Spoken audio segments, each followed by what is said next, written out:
Gram सभा करचल की जनता ने ठाना है अपना प्रधान सिर्फ और सिर्फ अंकित सिंह को बनाना है। ग्राम सभा करचल में विकास की गंगा बहाना है, तरक्की की गंगा बहाना है। अपने ग्राम सभा करचल को कानपुर देहात का नंबर 1 ग्राम सभा बनाना है। तो याद रखिए 2026 के चुनाव में सिर्फ और सिर्फ अंकित सिंह को अपना ग्राम प्रधान बनाइए। ग्राम सभा करचल में विकास की गंगा बहाइए।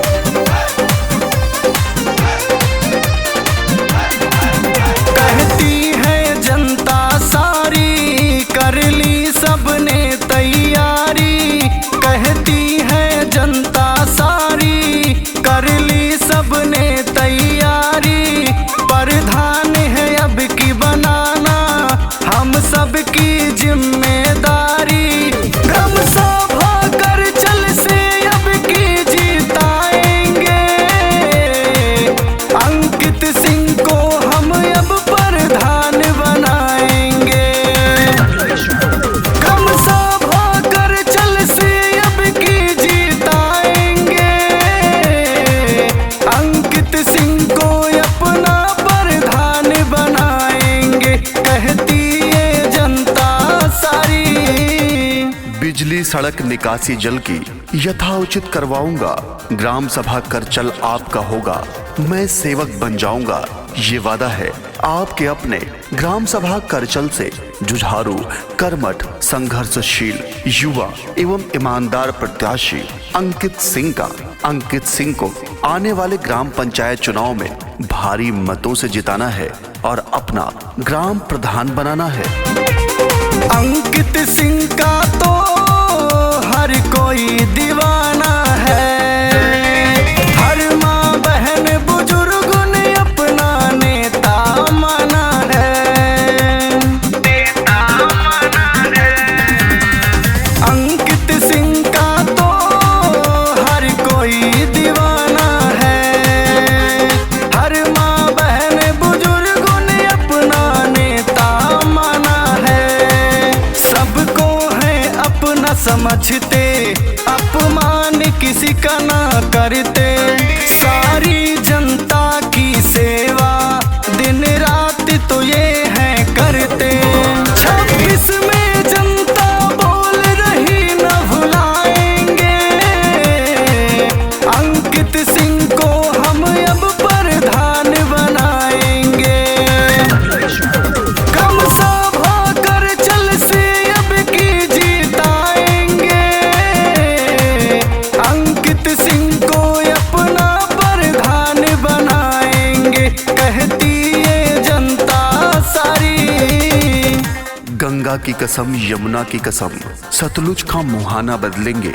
कुछ तुम बदलो, कुछ हम बदले, फिर मिल के जमाना बदलेंगे।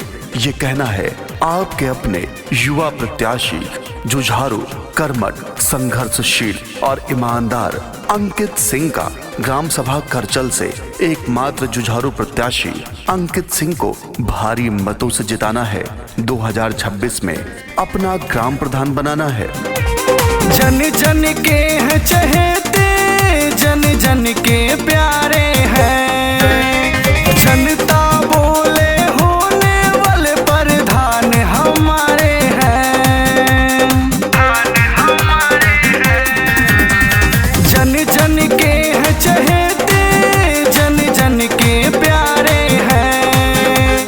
जनता बोले होने वाले प्रधान हमारे हैं। नौजवान साथी कहते हम लड़ेंगे हर एक जंग में।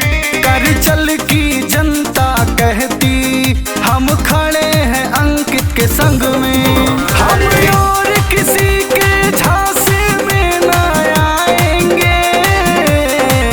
अंकित सिंह को हम अब प्रधान बनाएंगे। ग्राम सभा करचल से अब की जीताएंगे। अंकित सिंह को अपना प्रधान बनाएंगे। कहती है जनता सारी।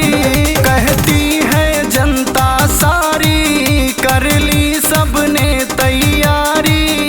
कहती है जनता सारी।